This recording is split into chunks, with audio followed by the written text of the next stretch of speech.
અભિષેક શ્રીવાસ્તવ નામના ભાઈએ પોતાના સોશિયલ મીડિયા ઉપર એક રસપ્રદ કિસ્સો લખ્યો છે કે એમનો સેમસંગ A52s નામનો ફોન છે, એની સ્ક્રીન અચાનક બંધ થઈ ગઈ. પછી એણે બધા જેક ચકાસી જોયા અને ઇયરફોન ભરાવી જોયા, પણ ફોન ચાલુ નહોતો થતો. એક જ વસ્તુ ચાલુ રહેતી હતી, ચાર્જિંગ. કારણ કે ચાર્જિંગ ભરાવે ત્યારે લાઇટ થાય, એટલે એને ખબર પડી કે ચાર્જિંગ ચાલે છે પણ સ્ક્રીન બંધ થઈ ગઈ છે.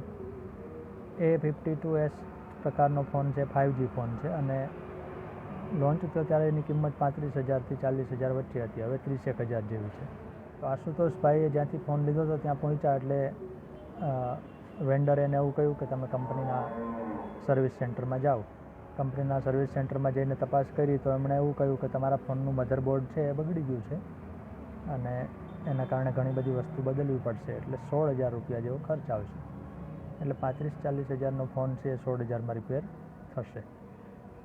પણ પેલો ભાઈ ટેકનોલોજીનો જાણકાર હતો, એણે તરત 16,000માં રિપેરિંગ કરવાને બદલે ગૂગલ જેમિની, જેને આપણે AI કહીએ છીએ, ને પૂછ્યું કે મારા ફોનમાં આવી તકલીફ થાય છે તો હું શું કરું. તો જેમિનીએ એને કીધું કે તમારા ફોનમાં મધરબોર્ડની સમસ્યા તો નથી જણાતી, પણ બે શક્યતા છે. શક્યતાનું નામ છે એક ફ્લેક્સ કેબલ અને બીજું ડિસ્પ્લે કનેક્ટર.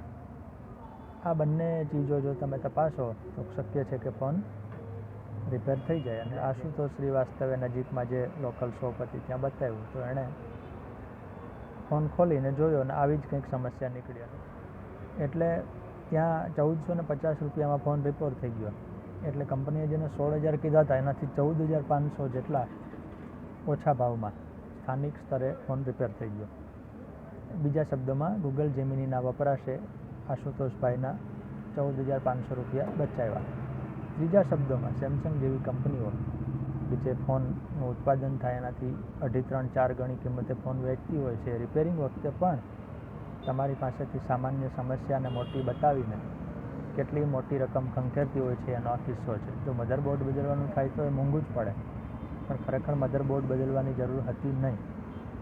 હવે આપણે ફોન લઈને સર્વિસ સેન્ટરમાં જઈએ ત્યારે એ ખોલીને એમ કે આમાં સમસ્યા તો આપણને એમાં ખબર નથી પડવાની. એ સંજોગોમાં કંપનીઓ દ્વારા આવી છેતરપિંડી થતી હોય છે. એવી જરૂરી નથી કે દરેક સમસ્યાનો ઉકેલ જેમિની કે AI આપે, પણ આશુતોષ શ્રીવાસ્તવે જેમ જેમિનીનો સ્માર્ટ ઉપયોગ કર્યો એમ સ્માર્ટ ઉપયોગ કરીએ તો આપણે ખોટા ખર્ચમાંથી બચી પણ શકીએ.